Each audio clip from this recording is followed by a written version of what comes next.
I really looked into people's eyes who were contemplating suicide and seeing that the desperation. Most of them wanted to live, but they can't see how. We don't want to look like as if we're weak. Especially men. Do you think country is doing enough to help the police officers, do you think? No. But we don't talk enough about why the bully is even bullying. In order for you to bully, you got to be dealing with something internally. Young women were taking nude pictures of themselves and passing this off to a so-called boyfriend without realizing that's out there forever now. You think you're just passing it to one person? No, you're passing it to the world. Everything has a constant change and everything evolves. So what does normal look like? I think that we are constantly striving for something that doesn't exist. I think what social media has done to us today is we see a lot of negatives because the algorithms can be programmed in such a way. But on the flip side, on the positive side, what gives you hope? Tell them, I know you're going through divorce and these different things. I want to let you know that I'm here for you without judgment. People listening who are struggling, what would you like to tell them? I would tell them. Good morning, Kevin's. I guess, that's what I was going to say. But for the ease of conversation, I think it might be easier since we have the same first name. So I'll call you Sergeant Briggs and call you Kevin. Yes, sir. Thanks for being here. How's your morning? Oh, it's a pleasure. Except for the traffic, it's great. Traffic is traffic. Welcome to the Bay Area. Yeah. It's chilly. It's chilly outside. Yes, it is. Yeah. Okay. So I came across, actually, Kevin, I was just telling you earlier, I came across your TED Talk. This is a couple of years back. And I thought, I started looking more into it. It's just one of those extraordinary stories that's out there. And I think we could use some of that in this environment, that the world that we're living in right now, because it seems to be, there's a lot of chaos. There's a lot of tough times that we're going through in some sense, right? Uncertainty. So I want to start with you, Kevin. I know times were tough. Can you take us back to, that day where it all really, it started for you, or, that the point where you decided to drive up to Golden Gate? Absolutely. March 11th, 2005. Pretty much I can remember like it was yesterday. Woke up. First day I woke up and I just didn't feel right. First day I woke up and I lost hope. I lost every ounce of hope that I had, and I had already ultimately tried to, end my life 10 times prior to that, and needed something that was foolproof. And I was just tired of growing up, living, pretending to be something that I wasn't. It was just tired of just living in pain every day, just the same day, every single day, and just, you get tired of just waking up every single day. That's when I say I understand when people wake up and they tired of fighting, because I got tired of fighting that day, and I woke up that morning and I was done. Decided to drive myself to the Golden Gate Bridge. Didn't know it was iconic for suicide attempts. That morning decided that I was probably going to be the first one to jump off of it, not realizing that thousands of people have come before me, unfortunately. Okay. Was there a particular thing, or was it like the sets of things that really came upon you that sort of led you to that move? What caused it? If you could maybe just tell us so that we could understand the state of mind that you were in. Absolutely. It was pretty much everything. I was 22 years old. I hadn't yet dealt with any of my internal issues. I never accepted I had a mental health condition. Born and raised in Oakland, California, where I had to grow up learning how to put on as front man for so many years. So it was hard for me to identify things. And so for 22 years, I pretty much lied about everything I had going on. And that ultimately is what drove me to the bridge, just not confronting my emotions, not handling my issues, not actually accepting that I really, really, in fact, had a mental health condition. That morning, every single emotion was at my disposal, and I was just overwhelmed. And you can't see people's pain, but we can feel it. Mm. And Sergeant Briggs, I'm going to come to you. Yes, sir. That day when you saw Kevin, right? Obviously, you must have gotten a call. And before this, how long had you been working in this department? I guess. Let's see. I started with the Highway Patrol in 1990. Mm-hmm. Yes, came over from corrections from San Quentin. So I'd been on for a while. Been working on the bridge for some time. And I'd done a number of these. I averaged 4 to 6 a month, whether that's somebody in a parking lot or on the sidewalk or actually over the rail. So I had some of these under my belt. Unfortunately, I wish we didn't have to do any of these, but yes, I did receive a call that day about Kev. Okay. And when you approached Kevin and Kevin, I guess coming back to you, can you take us to when you're on the other side of the bridge there and about to do what you were thinking you were going to do? What was that Sergeant Briggs did at the time? Can you take us through that a little bit? Yeah, by the time I drove myself and got to the Golden Gate Bridge, I had already made that decision that if I got there before anybody asked me why I was going, that was it. That was my final. That was it. I was going to be done. And so I got there. Nobody had asked me about that time. And when I got out there, I went through 22 years of my life and couldn't find one moment that was going to sustain me or anything that was going to sustain me that would allow me to think that I, could keep going.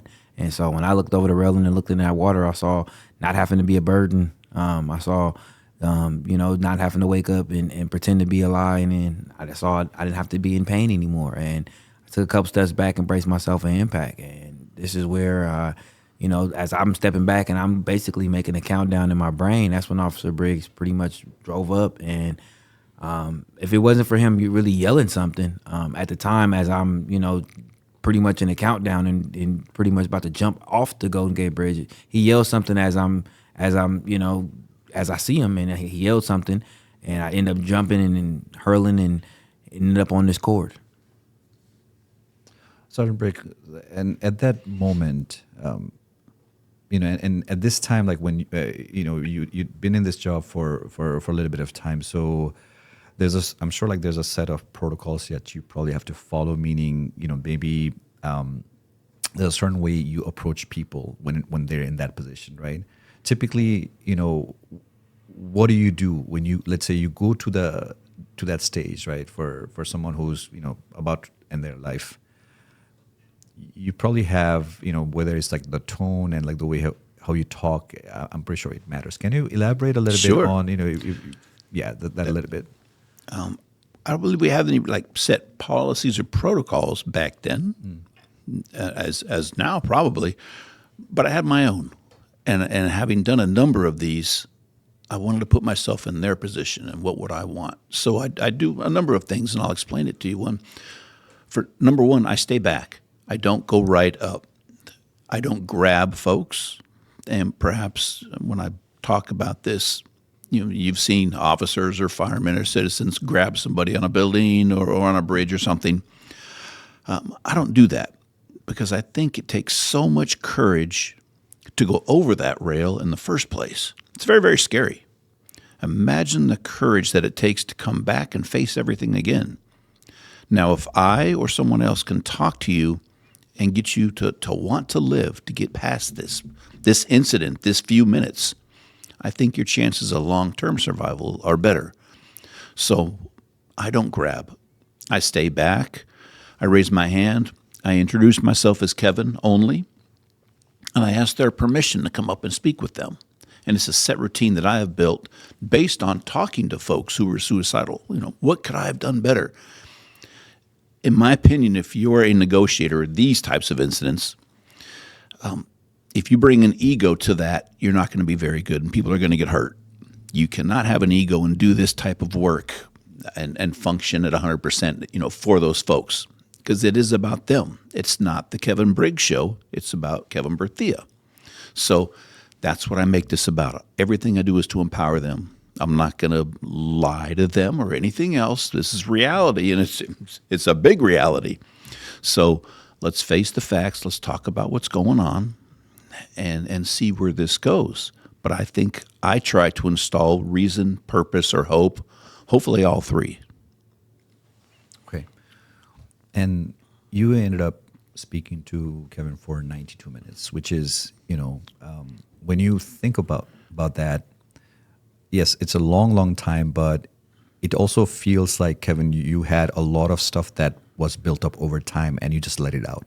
You just had someone that finally was able to listen to that, correct? Is that something, would you agree? Is that what it was? Absolutely. You think that was my first open and honest conversation about myself in 22 years.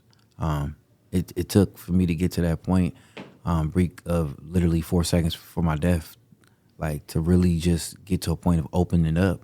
But that safe place was created in the probably the most unsafe place in the world to have a conversation. That safe place was created, and in that, I felt the need to want to talk and want to get that stuff out because people want to talk. They just have never been given a safe place or felt safe enough or vulnerable enough to open up. I don't believe people don't want to talk. Nobody wants to walk around with all the things they have going on the inside of them, but until they create a safe place or around safe people or around a place where they feel vulnerable enough, they're going to keep things inside. And so we're going to keep losing people at an alarming rate. And on that morning, he created that safe place for me. And I was able to open up and talk about those things that that brought me to the bridge in the first place. 92 minutes, I was saying earlier, obviously that's a pretty decent time, right? But also it's also might not be enough time for all the built up stuff that you have. But I'm glad that you were able to kind of get that out. So when he started talking, Sergeant Briggs, what was the thing that you started to understand?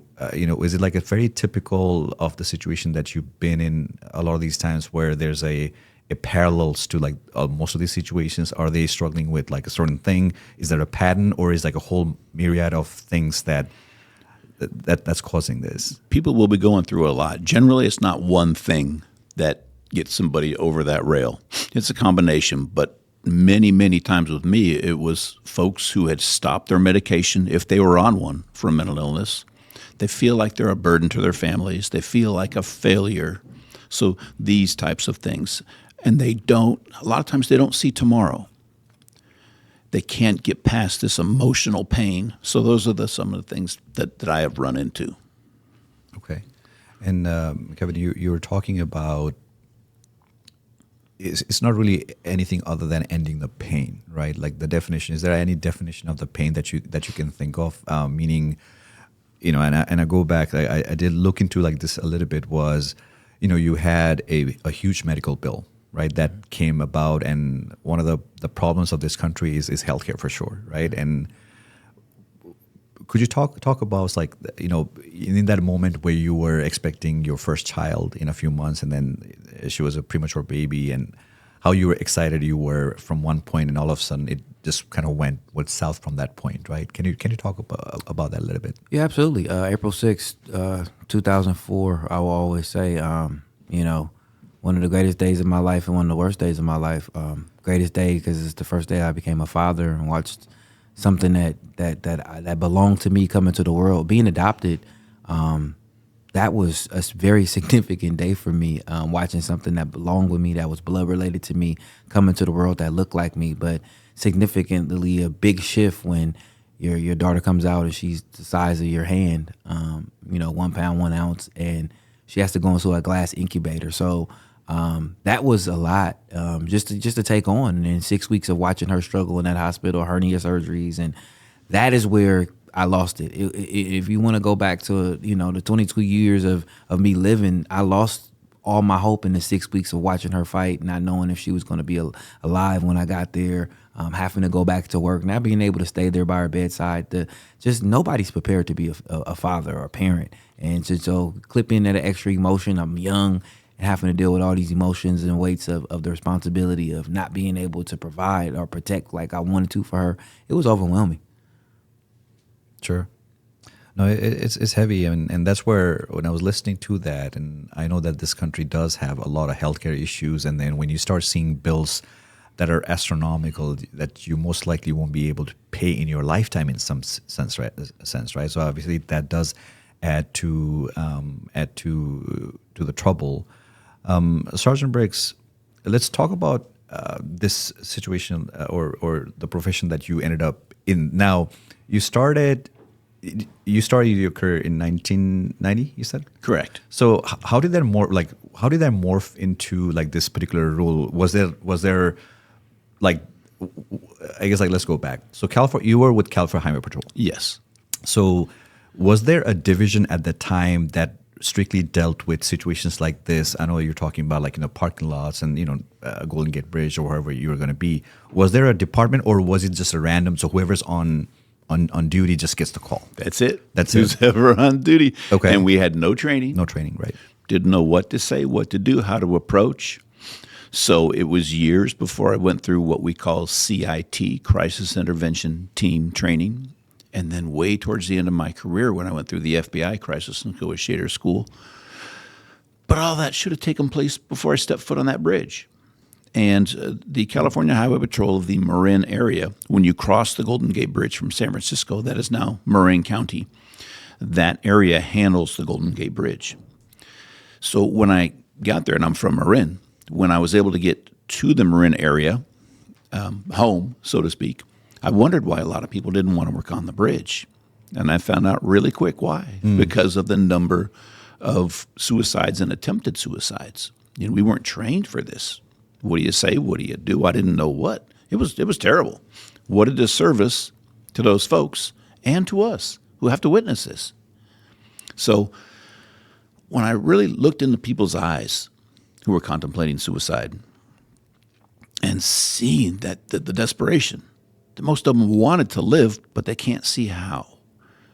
And as Kev has said before, we've talked extensively all the time, but what we see when I'm on the bridge and most folks on the bridge, and we look down and we see really cool ships going in and out, and once in a while a gray whale and porpoises and seals. When somebody who is suicidal looks down, they see peace. So it's quite different.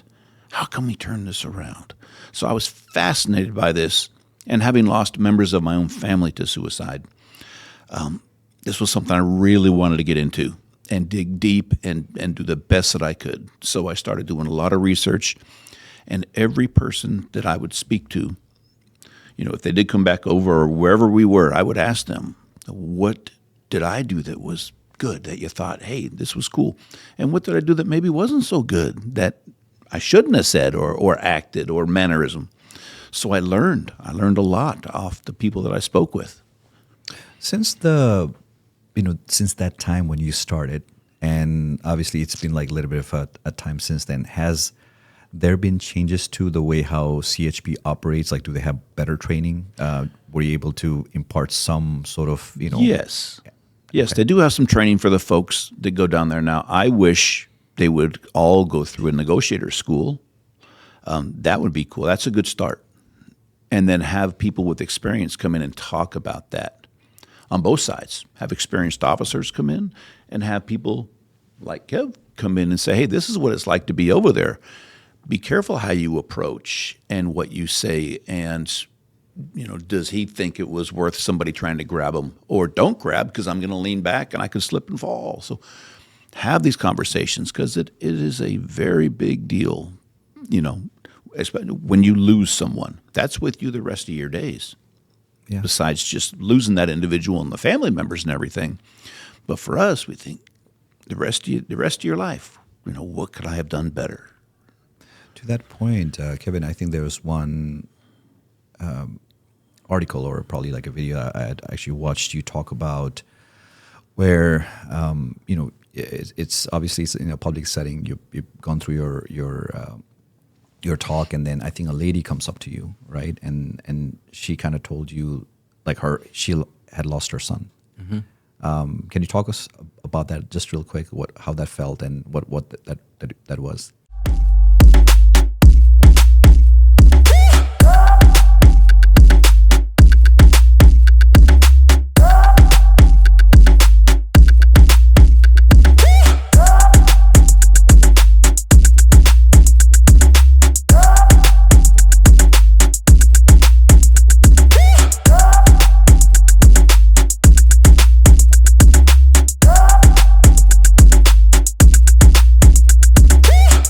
Yeah, so 8 years later, I was reunited with Sergeant Briggs in New York at a Lifesavers Gala, and I had the opportunity to go on stage and confront, be reunited with Sergeant Briggs and talk about that day, March 11, 2005, for the first time in front of an audience that was there, and had the opportunity to be open and honest about everything that led me to the bridge. And after I came down off stage, she was standing there waiting for me at my table, as for a lot of our talks, a lot of people do stay after and wait, but she was the first. I wasn't used to this. It's something I wasn't accustomed to. But she told me that her son lost his battle 5 years prior to that, and hadn't slept in 5 years, and she was going to sleep that night because I opened up and told my story. And I think that even to this day, she's one of the reasons why I will always continue to do this, because I never thought in a million years that the worst day of my life can give somebody hope. Absolutely. I had family visit from overseas, and of course, San Francisco. I tell them is probably the one of the most beautiful cities in the world. Yes, we have some problems here, but if you look at like the overall scene of San Francisco, and no one really thinks too much about the topic that we're talking about. And when we were on the Golden Gate, they had actually asked me like, "There looks like there's some sort of extension, like the nets," and I unfortunately had to explain to them like why that was. So, Sergeant Briggs, question for you: from what you saw, like the number of people jumping from there, has that number come down in some ways, or has that sort of like stayed wherever it used to be? It's what is it? Since the suicide barrier went up a couple of years ago, confirmed suicides have dropped dramatically. We would have 30 plus a year. Now it's usually less than 10. Okay. Yeah, maybe 6. So it has helped dramatically. It really has. And what's nice is it didn't take away from the aesthetics of the bridge. You can still go up there and look straight down, which is really cool. People like to do that. But that barrier is about 20 feet down and about 20 feet out. So if somebody jumps in, you're going to get hurt. It's a marine mesh material, a steel, I suppose, to withstand the wind and the environment out there. So you're going to drop a ways and get hurt some. Sure. And there has been people that have tested it and everything else. But it's working. It really is. It gives people time to think and, well, maybe I don't want to do this, and maybe use one of the phones there or call somebody for some help. Okay. And on the bridge itself, I mean, obviously I did not really see any signs. Maybe there might be some signs. Or is that a good idea, or is it putting signs that call this number for help if you are thinking of that? Is that on there? It is a good idea. It's a proven idea. Mm-hmm. Yes, it really is. Whether that's 988 for our national line, or even a text line 741-741. Okay. Anything along those, or even 911 to get the police out there. Do we have anything on there that you? There are signs out there. Okay. Yes, there are. And now there's not that many. Okay. Probably use some more. But it is getting better, and there's more. After the tragedy in 9/11, we added an additional officer or so down there, and the Golden Gate Bridge hired officers to come out and patrol. So there's a lot more eyes on the bridge now. Okay. Kevin, you mentioning, so was it 8 years after it took for you to reunite after that, basically, right? What was that emotion like when you saw him 8 years later? I didn't know how it was gonna be, but it was normal. I mean, it never was weird. It never felt odd. It was, like I always would describe it as two old high school buddies that haven't seen each other in a long time. I mean, it was just, you think of it a reunion, and that's just what it was. I mean, you figure he saw me on pretty much the worst day of my life, and then he saw me again, and I was a completely different person. So, we've been able to build a great bond from that. But yeah, it took a long time for me to really be okay with everything for what it was. And vulnerability, I've never been taught how to be vulnerable. So it took for me to get to that point and be vulnerable, for me to open up. And it really was, a life-changing situation once I did that. I think the word, Kevin, you used, being vulnerable, right? Which is, I think that's a problem, because it's just the human nature that we have, that we don't want to look like as if we're weak. Right, like especially men. Absolutely. And that's a stigma, because you're labeled as someone who's weak and someone who cries or whatever it is. Yeah. But I think I like the fact that we're talking about this so that people can come out, because at the end of the day, like, you're just human. You're gonna have emotions. A question for you both, since you have gone around, like, done talks and seminars and things like that. At the company level or different organizations, when you go in there, yes, we will do these trainings, but is there anything on top of, let's say, you did your seminar and all that? Is there anything else that the companies can do to help their employees talk about these things? Is there anything that Absolutely. you feel Yeah. they could do? Make sure they have something like an EAP, an employee assistance program.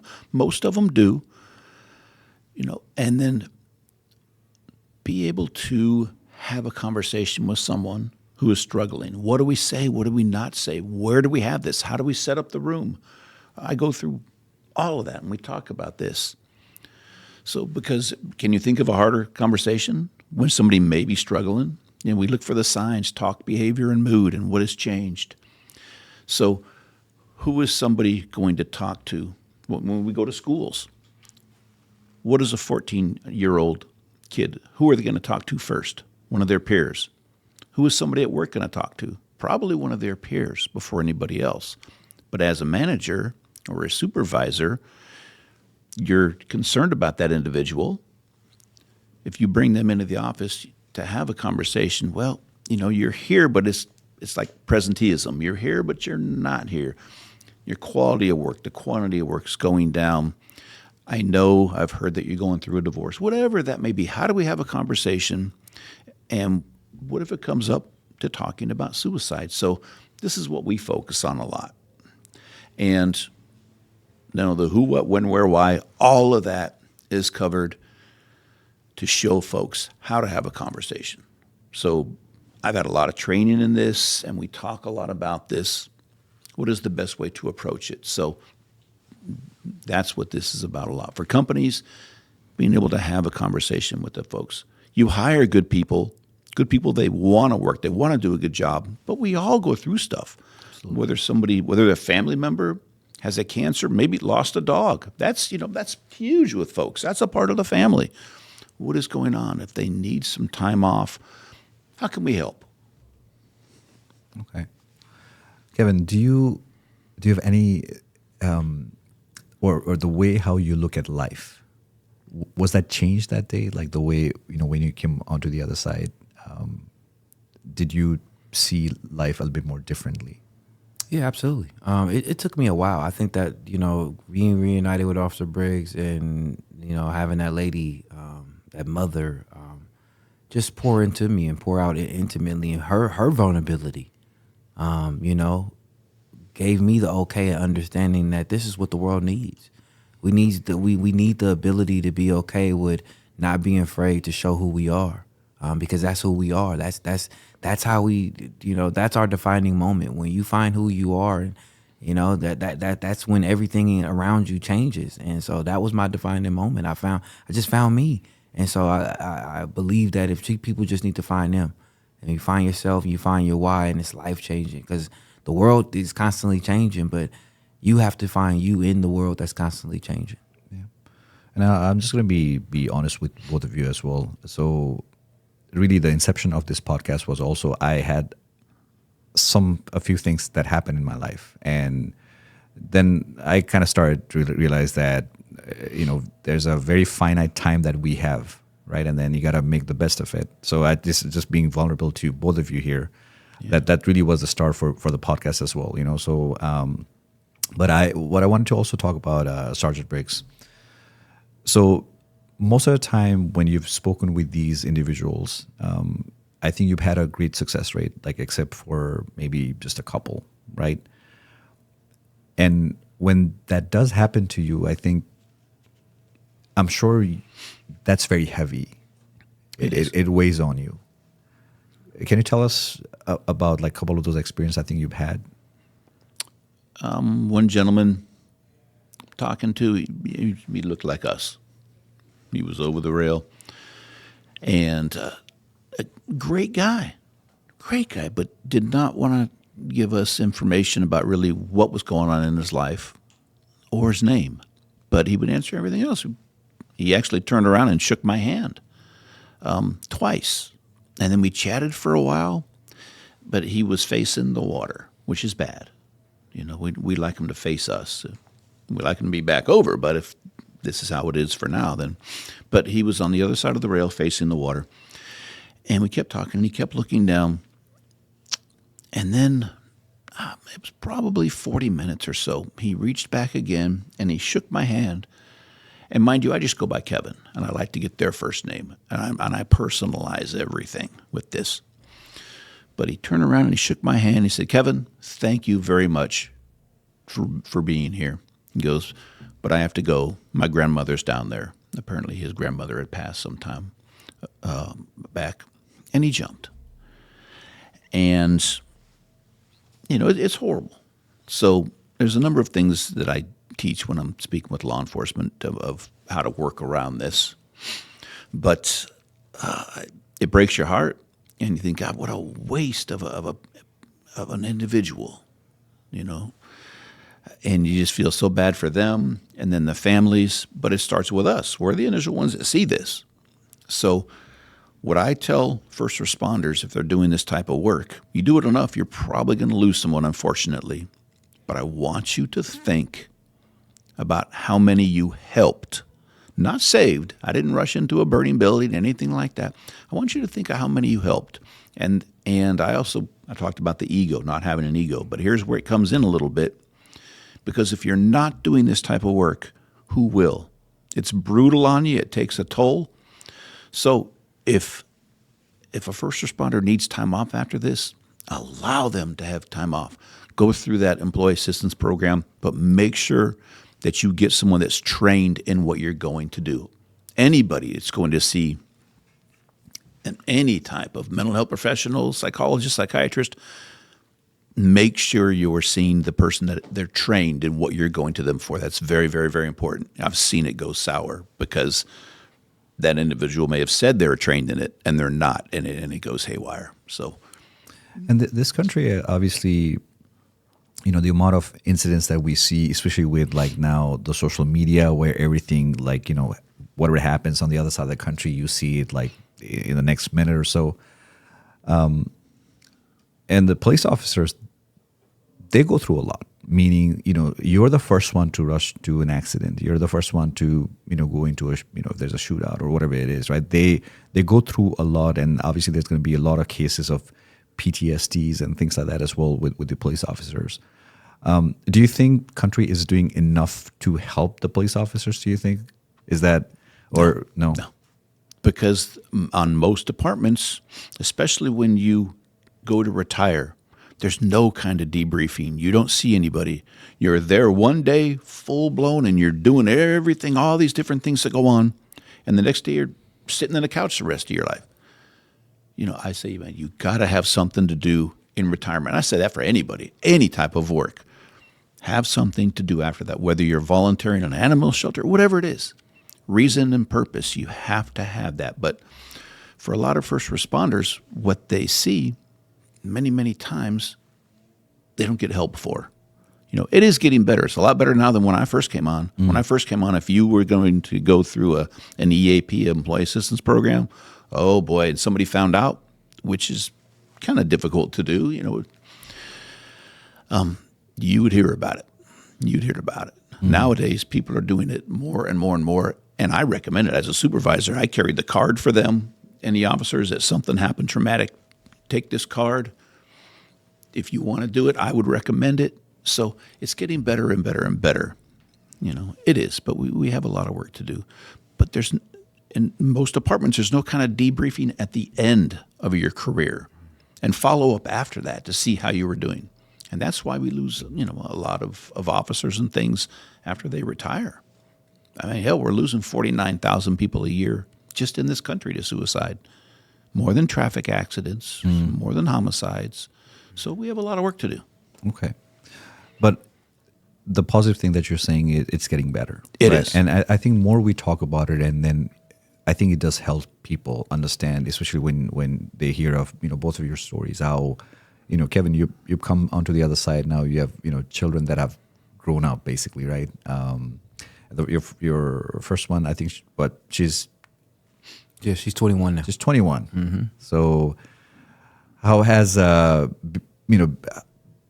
did becoming a father, like obviously you went through like that rough patch at that moment, but how has that changed over the course of time? It's life changing. Being a father, I'm always grateful every day to be a father. To just be assigned the responsibility and the duties to guide somebody through life. It's just it's astronomical feat. Just the fatherhood aspect, so that's somebody that looks up to you and depends on you for guidance and counsel, and your opinion matters to them, and what you say matters, and so yeah, it's been phenomenal. I love being a dad. I wouldn't change anything about being a dad. And I do follow you on Instagram, by the way. Like once I kind of came across your story, and I've been tracking, your travels, and it looks like you do have fun when you go out and travel and do these things. One of the things with being a human, and especially when you have gone through like some of these tough times in the past, right?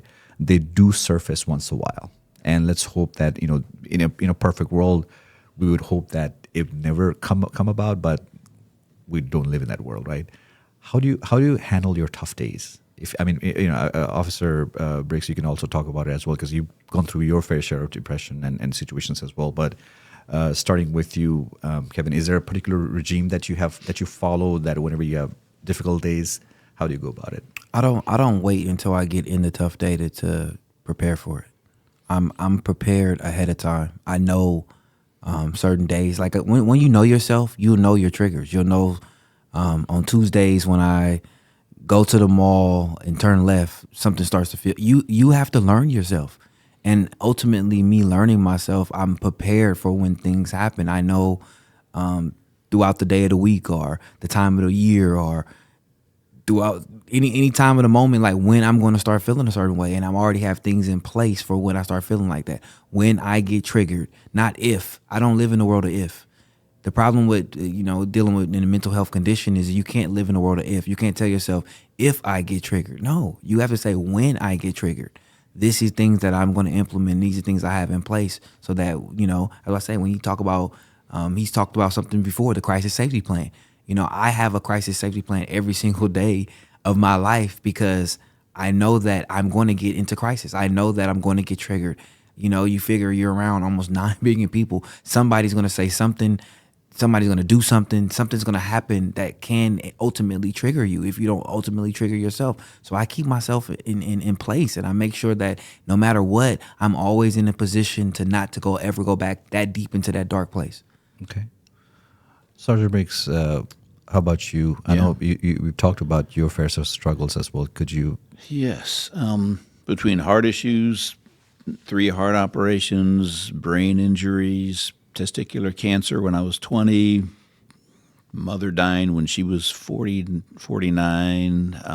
The thing that I kept in the most that Kev knows about is abuse. When I was a baby, so to speak, I was 8 to 10 years old, from a neighbor, very, very severe. And I waited over 45 years to talk about it because of the shame and embarrassment and everything else. Out of everything I've seen on the highway patrol and everything I've been through, that's the one that kind of took my soul. And it didn't get better until I went and got some help and started talking about it. And I thought, boy, I'd lose a lot of friends. People are going to make fun of me, all this. Nothing happened. But I've done some pretty in-depth therapies to help with these nightmares. And I'm going to tell you, until you start working on the issues that you have, they're not going to get better. They're going to stay right there. There's some great therapies and great folks out there to help. We have to find those folks, but they are out there. And I've done, some different therapies and even injections in my neck called stellate ganglion block to help process these things. And it's worked. So just when Kevin and I talk about this, with me on this side of the bridge and him on the other side, that could be switched. Let's take us out of it. That could be anybody. How do we talk to those folks, and how do we take care of ourselves to make sure we're top notch to talk to those folks? So it's about being ready, And he could be talking to me. We don't know. So I want folks to know, just because you see me on the side of the bridge and him on this side, that could be any of us at a particular time. We don't know what's going on with folks. I didn't know what was going on with Kev. So that's where we have this connection, and that's what what we try to build, but I'd rather build that down here. He'd rather build that down here. Let's talk here before it gets to that level. Correct. And I think a lot of the times it's, I think you were alluding to this earlier too. It's just the shame aspect of things. Just not, you think that whatever happened to you and you go and open up about it, you think that you're going to get laughed at and you're going to get, made fun of, things like that. But in reality, that's not, that does not happen, almost, right? Like It hasn't happened to me. Most of the what people, I thought. Yeah, most of the people are supportive, absolutely supportive. Yeah. And I like the fact that a lot of companies go around and do these trainings and things like that. And just talking about these things help, right? One of the things which is a problem for this generation now, right, is the social media aspect. Yes. Because now, back in the day, we didn't have that. And for the right use, it's great. But also there's a lot of cases for cyberbullying. You hear of, kids that are hurting themselves and, beyond that. Are there guardrails? Both of you see, like, are there guardrails that's kind of, it's helping in some ways, or do you think a lot more could be done by the big social media companies? I think a lot more can be done. But I think, for instance, I worked at my local schools because I wanted to find out more. So for 5 years, I worked at them, including 2 high schools. But I found young women were taking nude pictures of themselves and passing this off to a so-called boyfriend, at age 13, without realizing that's out there forever now. You think you're just passing it to one person? No, you're passing it to the world. So I think a lot more training needs to be there. And I don't know about monitoring it so close, but that's where other people have to say, hey, other kids, you can write an anonymous note. Something's going on here. I saw something from that. But I think the training and acknowledging and the ability to say, no, I am not going to do that. That's wrong. Or if you get a text, I don't want to be here anymore. Whoa, we got to tell somebody. We have an obligation here to tell somebody. What do you mean by that?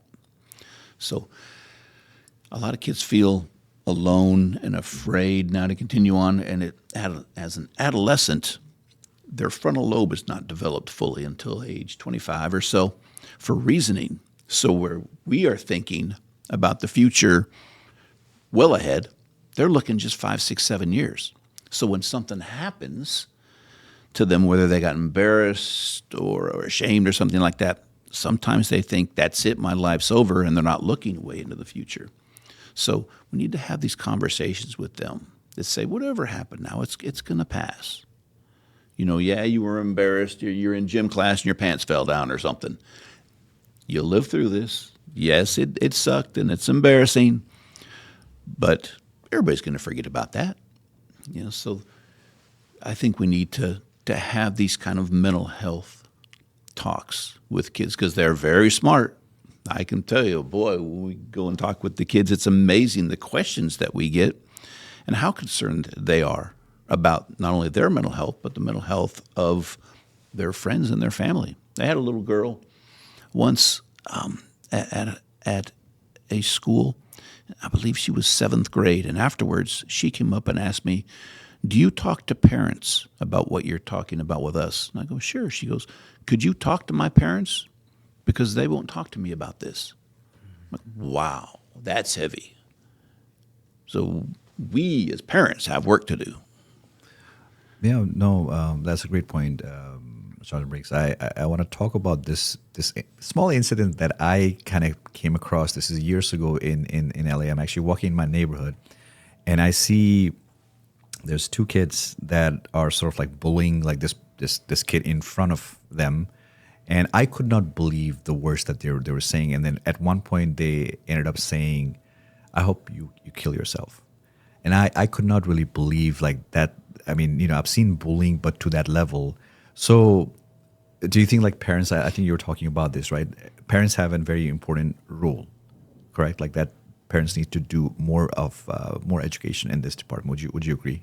Absolutely. Mm-hmm. Yeah. Absolutely. We have to be mindful of what we are allowing our kids to partake. I mean, because we don't talk enough about bullying.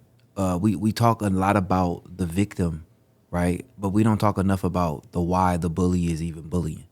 And in order for you to bully, you got to be dealing with something internally. And so I think that as parents, we got to get involved in our kids' lives a lot more. And the victims and the bully, like, because it's figure out their why, because they both have a why. Why are you allowing yourself to be bullied, and why are you bullying? We don't deal with the why on both sides too much. Correct. And a lot of the times, Kevin, that's a great point, because kids are very malleable. Yeah. Right. And whatever environment that they're growing up, because that's really like the personality gets formed in that age group. And then your really personality for your adulthood is a causation because of how your environment was when you're growing up. Right. So no, that's a great point. Yeah. Kevin, let's talk about your foundation real quick. So what does Kevin Berthia Foundation do, or does? Can we talk about that real quick? So we've been able to travel around this world over the last 13 years, and I saw the need. What I saw in the world, they didn't have it, and so I wanted to create something that was a kind of a connection piece. From being able to be connected, I know a lot of different people in a lot of different places, but I don't.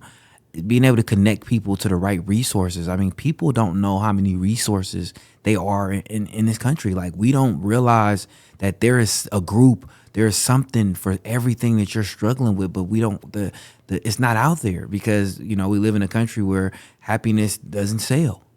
Sadness is what sells. So we have to understand what we're really ultimately up against. So I created the Kevin Berthia Foundation because I wanted to be a connection piece for people that struggle in silence. I know there's so many people out there that are dealing with so many different emotions, and they're struggling by themselves, not realizing that they can be open and honest about who they are. And that's ultimately the greatest gift that they can give the world and themselves, is to be open and honest about themselves. So just a connection piece to help people. I want to create, we just recently became 501c3. So now I have the opportunity to start bringing things in and start putting this, which was once a dream, and really just put it into work and really just connect people. I don't like the whole aspect that people have to go, so many different places when they're dealing with their mental health. I have to go to a therapist here. I have to go to a clinician here. I have to go so many different stops. And on that journey, I have to open up myself and become vulnerable. But then there's not enough solutions. So I'm trying to connect people and put things all in one place where, if you have somebody that's struggling, they can get the adequate help right there in one place, and connect clinicians with doctors, and put them everybody on the same page when you're dealing with somebody, so that the right medicine is prescribed, and not, and the right counseling is prescribed, and the right therapy. Like, everything needs to be together, and not, so many people are overwhelmed trying to figure out their problem because we haven't created enough solutions. So the Kevin Berthia Foundation is a solution-based foundation that's getting to the point as far as understanding what mental health is for individuals in this society. Okay. And Sergeant Briggs, I know you're labeled as guardian of the Golden Gate, right? I know you're also doing a lot of work in this space. Can you talk about what exactly you're doing right now? I know there's a lot of work both of you guys are doing at the same time, but from your end, what are you up to right now, I guess? Yes.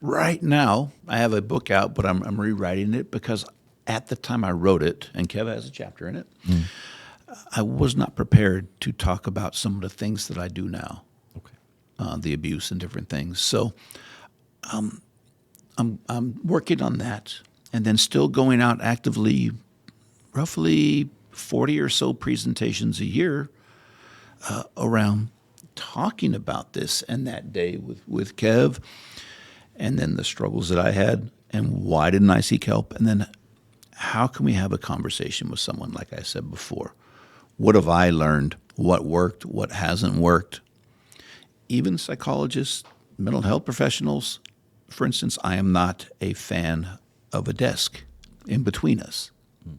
When I finally had the gumption to see a psychiatrist, She actually came out from behind her desk, turned it, and had me just a few feet away, and then had the door in case I wanted to leave. There was no barrier between us, which was fantastic. And I've learned by talking to many, many people and trying these different things of how to have these conversations. So if two friends, one's struggling, how do we have this? Why are we not going to a coffee shop? Why are we taking a walk as a distraction? So teaching these things and giving folks the clue, we all are going to have bad days and bad times, and you're going to have stuff happen to you. It's just the way it is, whether it's cancer, heart issues, car wreck, whatever that may be. But having a conversation, these tough conversations, just how are you really doing? Not everybody's suicidal, but we're going to go through some stuff. Absolutely. How can we get past this adversity with the help of others? Because it really sucks going through it alone. Yeah. I think COVID was a prime example of a situation where everyone had to be cooped up in their place. Like you could not really go out, right? Like you're sort of like isolated from the world. And that put a lot of people into this depressive mode because now, and I'll give you a great example. I actually have a close friend that would not normally like call me, right? It's like one of those people that you don't speak to them for like months, but next time you see them, like you're, as if like, you were never separated kind of thing, right? Right. No, he calls, like we ended up like calling, and then I noticed, like I know this dude for 20 years and he just doesn't want to hang up. I get that vibe from him, right? That's when, for me, I realized that it's hitting him. Like it's hitting him in a certain fashion that I just need to like keep on talking to him for at this. And I made it a point to like talk to him. And oftentimes I think, now forget about the COVID situation. We're going to have these times no matter what. Like people are going to go through things. And I think it's very important that you mentioned, importance of just letting it out, right? Okay.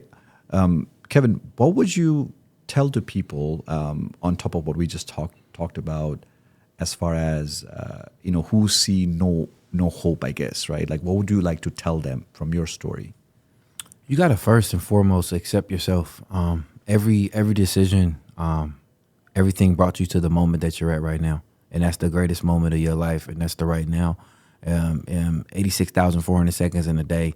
The moment, these seconds right now are the most priceless moments because it's the only moments that I can't, all the money in the world, I can't have this moment back.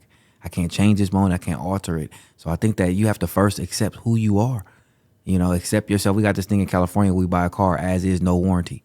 You got to accept yourself as is, no warranty. You came into the world, however your hair is, however your face is, however your eyes look, whatever however tall you are, whatever skin color whatever it is, you got to accept yourself because ultimately you weren't in control of it. You didn't know your birthday. You don't know when you come into the world, you don't know when you're going to leave. So you're only in control of your response to everything. So be responsible for your response to accepting who you are. As is, all the decisions, all the flaws, everything brought you to this moment. And so that's the power you give yourself. You got to take back and you have to first accept yourself. So if you're struggling in this moment right now, no matter what, you got to realize, for one, you're not alone. Everybody in the world is struggling with something. We just all mask it differently. Everybody that thinks that they're in search of something that's normal, there is no normal person. It doesn't exist. There's no normal day. There's no normal anything. Matter of fact, the word should be redefined because there's no normality in anything. Everything has a constant change and everything evolves.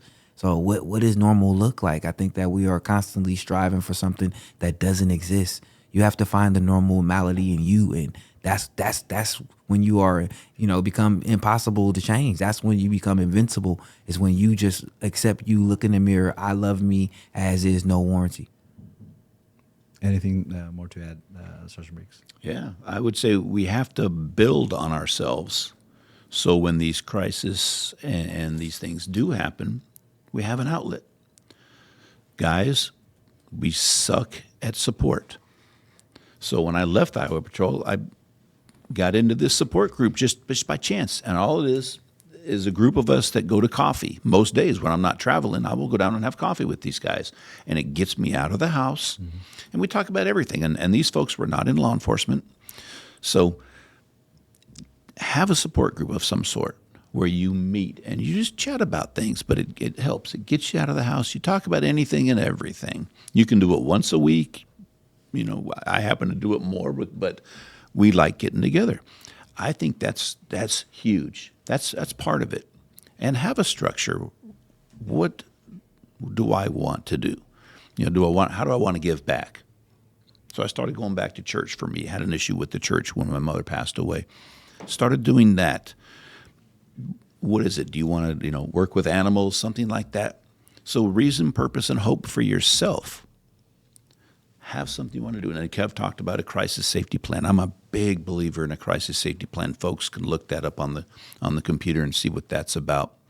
But it's something that you fill out when you're doing okay for somebody who may be at high risk for suicide that they can refer to when they're not doing okay. And it helps them get past that if it gets to that level. But let's try not to get to that level. What are we doing for us now? If you always thought, I really wanted to go back to college, but I'm 70. Well, go back to college, or do it online. These different things, and you'll meet people. So I think it's very hard to go through this life alone. I think many of us have tried it as guys. It's so much easier when you have friends around. Absolutely. A good support group who's there with you through the bad times and the good. And humans are supposed to be this, I don't know what the exact terminology is, but we're community, not animals, but you get the gist of what I'm talking about, right? Yes. We're supposed to, Yes. be in a community that we appreciate each other's presence and appreciation for being there, right? Sergeant Briggs, I do want to go back to the job because normally people don't think about these things, right? You read about these things once in a while, but officers go through a lot. Like officers actually go through a lot. Now, if we had let's say if you had the magic wand and you could make some changes, let's say to the California Highway Patrol system in some ways in your capacity of like what you saw, what are the things that you would definitely change in this regard?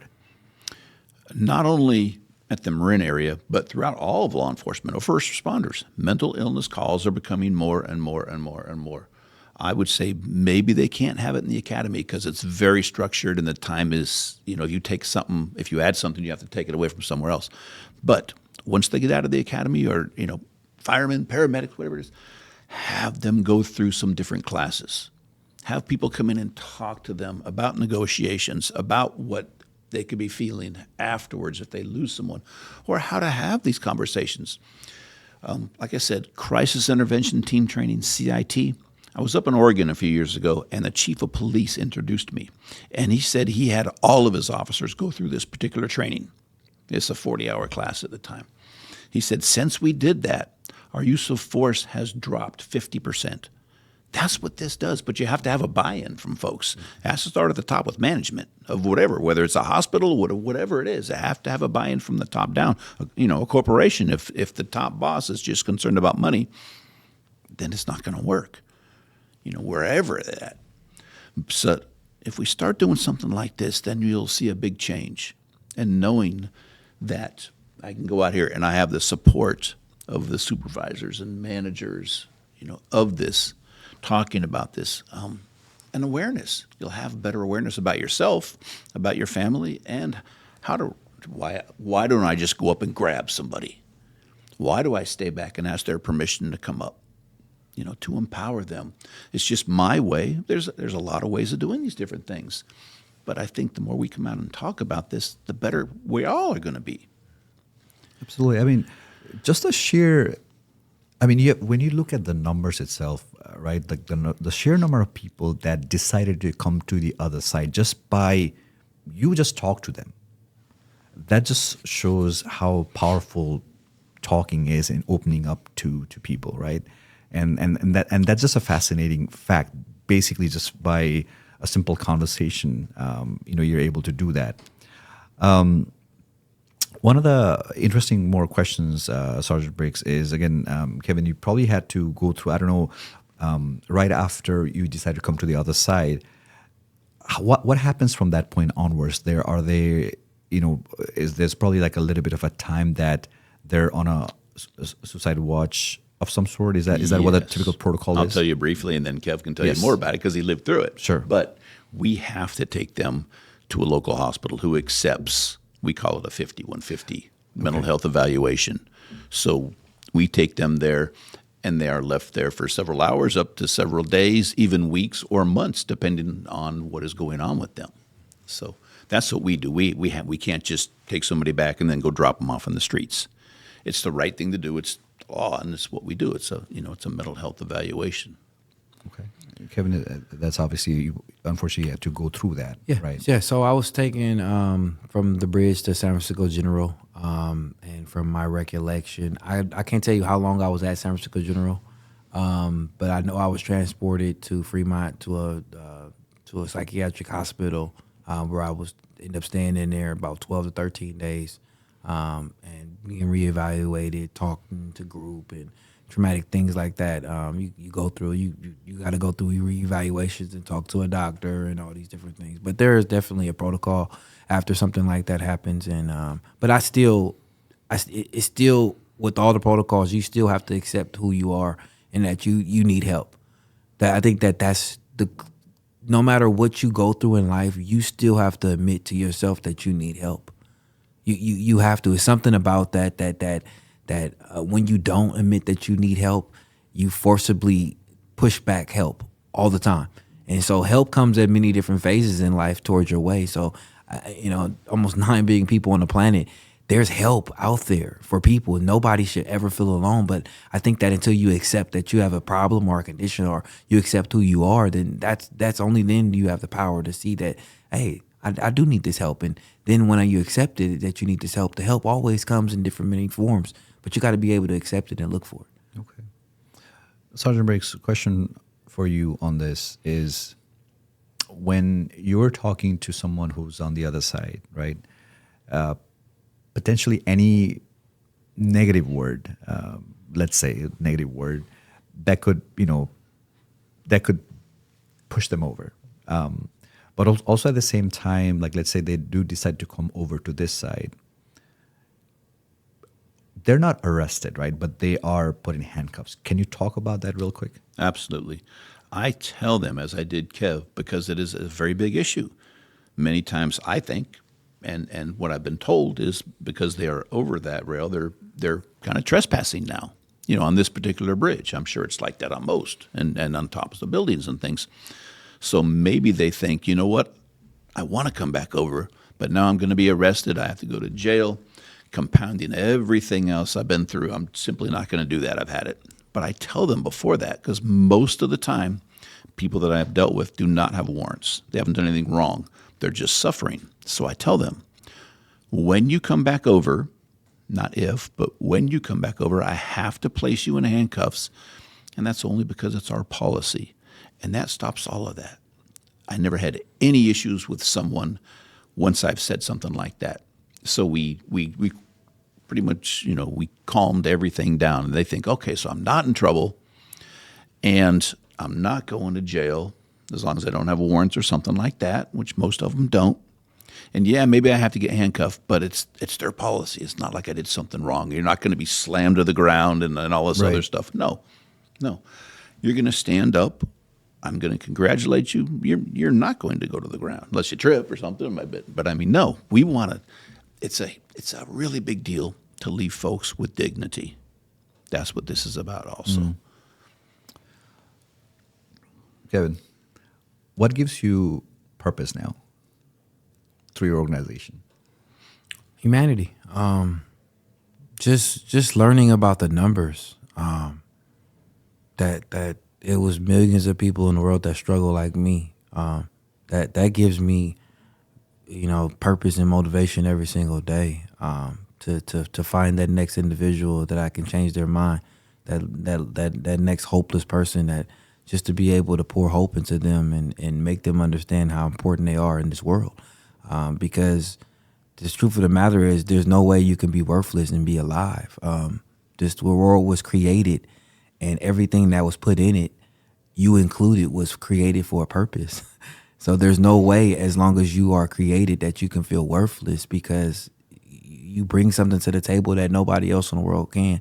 And so I think that, really, really making people see how important they are has been my purpose. And so that I wake up every single day motivated because I know that we're doing something good in the world. Like, this is something, we're doing something. Like, and it's beyond us, and I think that's the greatest gift that we've been able to give back. It is beyond us. We just get the opportunity to live in it and just to see the reaction of people when they actually could see us in a photo like that previously and now see us today and realize the change and the significant bond that we share. I think that is just changing the world every single day. Anything you want to add? Well, that and it's very interesting when we go to audiences, and I tell this, it's kind of the audience, whether that's 8 people, whether that's 1,500 people, and then there's us on stage.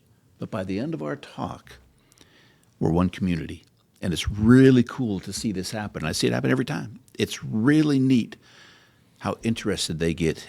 They might be, I heard the story a little bit before, I didn't really, but by the time we're done, because there's so many bases that are covered, you get the guy over the rail. You get the other guy who was trying to do something about it, who has this other stuff going on, but they mesh. And how did this happen? And how can we not only help ourselves, but one another? This is about you folks. We know this stuff. We've been there. This is about you folks. This is you. This is your child. This is your cousin, your aunt. We need to come together as a community, and that's what happens. And it's really cool to see. And because he got this big smiley face and all the people flock to this guy afterwards. It's really cool. I just step back and watch. So it's pretty cool. I talk about San Francisco again. I've been fortunate. I grew up in Nepal. I may have mentioned that. That's why the name Kathmandu comes along, right? Been fortunate to live half my life in Nepal, half my life here. So I got a little bit of a perspective on like how the places are, how the people are. I've been very, very fortunate to travel. I brag to people that have not been to San Francisco or that have been to San Francisco. I tell them San Francisco is probably the best city in the world. I personally love the city. But city has a problem in homelessness, right? And again, homelessness is one of those problems which is a complex, not one single dimensional issue that's tied to homelessness, right? Yes. Sergeant Briggs, what can we do to help these people? What can we do? What can the state do? That is so complex. It's so complex. But if I could say anything, we need to start in the schools. And making sure it's drug-free and getting people, how do we handle, get a job and make sure you go there and get something that you like to do. Just these basic things, because many times when people are getting out of school now, they're not learning about checkbooks and things. We're learning a lot of different stuff nowadays that maybe some of us don't agree with so much. But I think we got to start in schools. It's to get that support system. Because maybe many people, when they're alone, they make these wrong decisions or they get in with the crowd that they shouldn't. Adolescents, they want friends. They got to have friends. Very, very important. Sometimes we get involved with the wrong folks. Even those folks, you wish you could break somebody out of it and to see another way. So I think we got to start out young and install some values and self-importance and then help them along the way so it doesn't go to that path of drug addiction and whatever else can lead to that type of lifestyle. Kevin, you want to add anything more to that? Perfect. We gotta you can't reach people when they're in, once they get in it. We have to reach them while they're out of it, and that starts at the adolescent ages. That started young. We got to start implementing things to show how to become an adult. We are thrown into adulthood. As kids, and nobody ever, there's no proper training.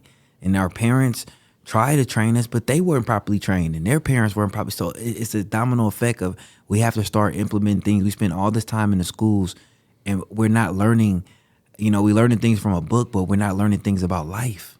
We're not learning things how to be successful, like goal oriented or banking, like how to have a bank account, overdraft, all these different things that you just kind of just happen to come up on as an adult, and you learn the hard way.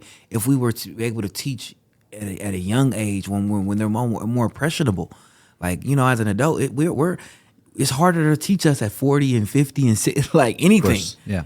But at 5 and 10, we can learn anything. Correct. Correct. We'll take in everything. So I think that you definitely got to reach them when they're young. Once they get to a certain age, then they've made these mistakes. A lot of good people, if you go out there and talk to people that are homeless, they'll tell you their story. They have a why. A lot of them are just out there because they want to be. A lot of them are out there because they have a choice. Like, they made a decision. And truth be told, especially living in California, we are all one decision, one paycheck away from being out there. Correct. And so, it's none of us can't, True. You can't It's get true. around it. It's So it's true. not, if you go open and have these conversations, you'll see that we're a lot more similar than different, Yeah, and where I bring up this point is, and this incident just breaks my heart when I think about this. This is down in LA. This is 2019, 2020 time frame, and this is like a very hot day in LA. We're talking about 110, which is pretty decent, like pretty hot, right? And in our community, like on one of the streets, there's a lady that's on the open in the sun, like direct sun, like on her. She's not in the right state of mind. You could tell. She's on the street. She's out there for quite a while. We see her, and the community decides to call. Obviously, they blocked off the entire street off, and they took her for for a couple days, and then she was back again 3 days later, right? And it's just a very complex situation, which involves in some ways like drugs to mental health to like whole lot of problems. And again, I wish we had some sort of solution to that. And it's just a very complex situation that a lot of these folks are in. Okay. All right. So what's next for both of you as far as future goes? Are we, going out? I know like you're traveling, or both of you are traveling to a lot of places. What's the plan for the future? Well, we're looking at a couple of movies in the works. Okay. A regular, full feature, and then another one. Yeah. I'm hoping we can go on tour, to be honest. Yeah. I think that's the one missing element is literally, give us a 40-city tour. Give us where we can go in and all these concert guys and all these musicians have all these tickets and comedians. I think that mental health needs a tour. I think that if we can go on a 40 to 50 city tour, we can honor it. We would honor it. It would be a lot, probably. It makes a difference. But It really I think does. that it will tremendously make a difference, and we will leave a mark. And Yeah. because it's not about us, you got two people that literally are selfless and just like, hey, like we want to give back to humanity.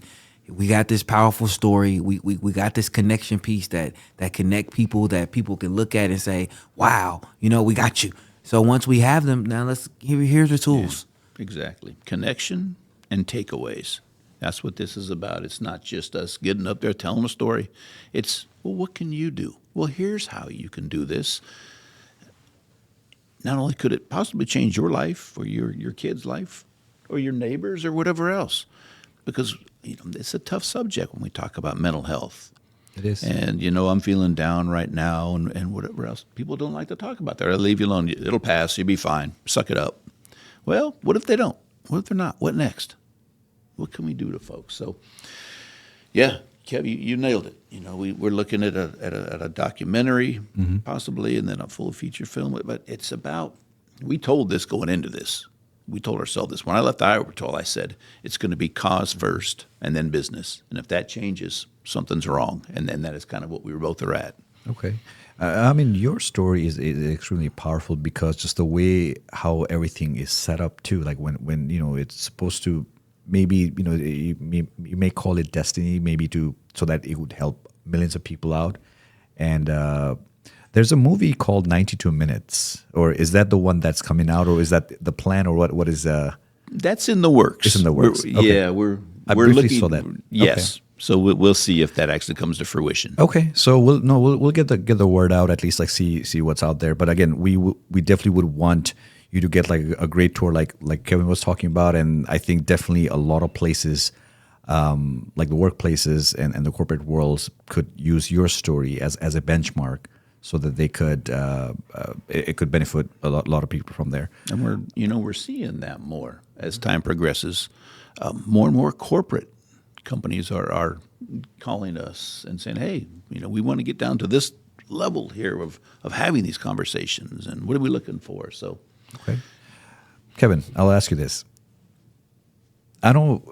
There's times can be tough, and I think what social media has done to us today is we see a lot of negatives because the algorithms can be programmed in such a way, like if you're watching some chaotic stuff, like it's going to kind of start to feed you that data and all that.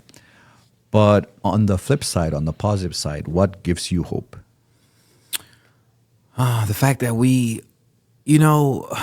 I look at things like, and I always look back at my time that I was able to travel into Alaska.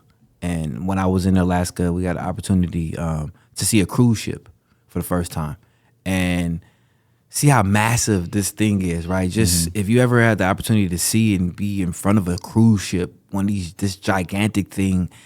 And what gives me hope is why I bring this up is I look at this ship and I think, wow, man made this. Like, we came together collectively and created something that can float on water. We design airplanes. We make bridges that come out of water, but yet we can't have open and honest conversations. So I think that what gives me hope is that I know that we can do it. We're so closer than we think.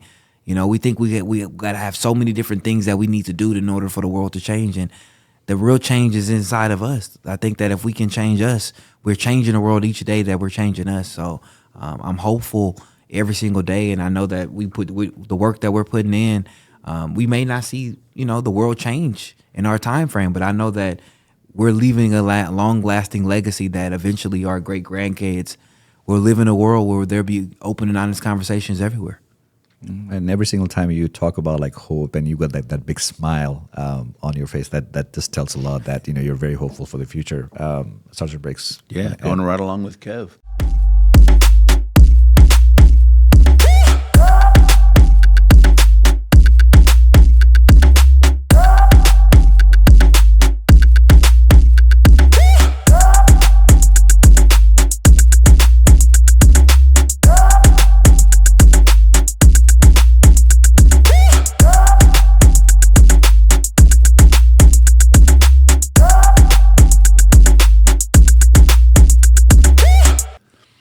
That's what this is about. We get the joy and the drive from folks coming up afterwards and saying, "You know what? Thank you for being here. Our community needed this. I needed this. Really, we needed this because it helps us." As Kevin would probably agree with this one, we've talked about it. As somebody with abuse and all of that, you never think you're good enough. For me, anyway. I'm just talking about me. Yeah. But when somebody comes up and says, "Man, thank you for being here," I mean, that drives me and drives us to be better, to do more research, to talk to more people. What could we do to be better? I think we have a really good conversation with folks now, but we're always trying to do better. Yeah. We're striving to be better.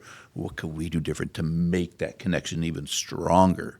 So we work at it. And that's what this is about. We're asking folks to do the same, to work on themselves and their loved ones. Well, we're doing that. So you can do that. Okay. What I do in this segment is I actually take some questions from the audience, from the podcast audiences, and then got a few. That's what I'm just going to ask you real quick. So, like how both of you being in your position, you may have come across, or when you go into a particular situation, you exactly know what to ask, right? Because you've gone through that path, you had that experience. But there's a lot of times we have people that they get stuck. They realize that someone has an issue and they want to sort of like talk to them, but they don't really know how to approach them, right? One of the questions was, what advice would you give to someone who wants to help a loved one but does not know what to say? How do we go about that? We got to stop worrying about what to say. We spend so much time worrying about that. And so people in dark places, that it's not about what you say. It's that you got to give them an opportunity to understand that they don't have to deal with it alone. That's the real connection piece and understanding. Words are important, but when you're trying to connect with somebody, they got to know you're there. They got to know that without a shadow of a doubt, I don't have to deal with this alone. That's what's going to help save, not the words that's going to get them through that moment. Because what if they have that moment again? They need to know that if I get into this moment again, it's not your words, it's your connection that I have with you that's going to help me. And so I think that we got to get away from, you got to trust your heart. You got to trust that knowing that you care about this person enough, the words will come. You got to trust your heart. Don't trust what your mind is telling you and all these different things you have going on. Open up your heart and allow yourself to be vulnerable with that person in that moment. And only then are you able to say the right thing, because it's not about, sometimes support is going to be silent. So if in order for you to really assess a situation, you got to open up your heart to know exactly what is needed out of that problem. And you're never going to be a problem solver. Sergeant Briggs came into my life, 22 years of heartache, pain. There's no way he could have solved it in 92. It's impossible. We can't solve people's problems. They can solve them themselves, but you got to give them the opportunity, and give them opportunity by creating that safe place for them. Okay. Sergeant Briggs, you want to add? Yeah, I would say let them, if you know what's going on, tell them, I know you're going through a divorce and these different things. I want to let you know that I'm here for you without judgment. You can tell them that, without judgment, I'm here for you. And like Kev said, I'm fine with silence. Sometimes just sitting by someone can make a world of difference. You know what? You can call me 24 hours a day. If I can't pick up the phone right then, I will as soon as I can. You do not have to go through this alone. Okay? I want to let you know that. Seriously, you do not have to go through this alone. And that can make a big difference with folks. And like Kev said, not trying to fix things. Maybe later on we might hint at something. You know what? Have you tried this? Maybe that's something to do. But initially, just trying to break the barrier, letting them know. And if they're talking, let them talk as long as they want. Don't interrupt. Don't try to fix it. We use things I teach, minimal encouragers. Just, wow, is that right? Really? And then validate them. Wow, you know what? That sounds really tough, all that stuff you've been going through. That's got to be tough on a person. Things like this to keep them going, yeah, it is. Now you get it. Okay, we made a connection. Maybe they'll even smile. So you call me anytime. And what's cool is if they say, you know what, can we meet next Tuesday for coffee? Perfect. Now they're looking into the future. And then make that appointment. Don't mess that one up. And just let them talk. Because you never know. It may be reversed at some point. We never know what's going to hit us the next day. So a few minutes of your time can make a world of difference for someone else. Just by giving them your time. I know you're going through a tough time, or it seems you're going through a tough time. You do not have to go through this alone. Okay. Another question for Sergeant Briggs. Obviously, you were involved with a lot of talks to folks. What was your first encounter dealing with this sort of situation? Like how, at this time, like presumably you did not have like training. Yes. Can you take us through like the first time you did it? Yes, it was a young lady. I say young, probably mid-20s or something in that range. Appeared to be homeless, over the rail, and I didn't know what to say, how to approach. I was scared. I was scared for her. And I'm thinking, man, if she jumps, am I responsible? It was a horrible situation. But I really think, and it wasn't all that long, but I think her looking at me, what I see anyway, what I remember about this is the look in my eyes of being really, really scared for her. I think she had empathy on me as one of the reasons why she came over. She did not want to do this act in front of me. And I know I've had a gentleman over the rail who one day, he came to the bridge 3 times to jump. One of the times he came, he didn't jump because there was a lot of school kids on a tour there. So we have an impact on people even at their darkest times. Okay. All right. We'll take like the last one. Kevin, for you. I know you just talked about, Sergeant Briggs was just there to listen. Like he just listened to you for like 92 minutes. But was there anything on top of like him listening? Was there anything else that he probably said to you? Like obviously he talked to you, he reached out to you. But anything that he did that literally inside of you felt that this person really cares about me? Yeah, absolutely. He was patient. We don't understand how important patience is. You know, we want to rush. When somebody's dealing with something and they're in that dark place, they're already rushing themselves. Their mind is racing at 1,000,000 miles an hour. If he came at me, racing at me 1,000,000 miles an hour, and he was impatient with me, it would have just been a reminder and a reflection of that. Oh yeah, I need to die. He was patient. Like he made me feel that we could have been there for 902 minutes. That type of understanding and that type of time and extending my time and your voice is important. Your what you say to people, how you being patient with them, being understanding, being empathetic. He wasn't sympathetic. He wasn't sad for me, in a way, because it's sympathy is what's killing people. It's not, it's empathy is what's healing people. It's a totally different thing. He showed up he was empathetic for me. I never in a million years felt at any given moment that he wasn't there genuinely for me, and that's why, and I will always say this, I never thought he was a cop. My head stayed down, my eyes stayed, really pretty much closed because I was going off the human connection of knowing that this was another human. I never in a million years thought it was an law enforcement because, I spent 22 years living in Oakland, California, where I've never had a good run-in with law enforcement. So I always looked at that uniform as a disconnection piece for me, not realizing that now that when law enforcement puts on a uniform, they're still humans. Like this ultimately changed my identity of how I look at law enforcement, and understanding that they're people and that they have goals and traumas and fears, and it literally changed how I look at it. So now I'm able to go into the world as a civilian and bring that type of understanding and connection piece for law enforcement and civilians to understand that we got to merge this gap because we need each other. Absolutely. Okay.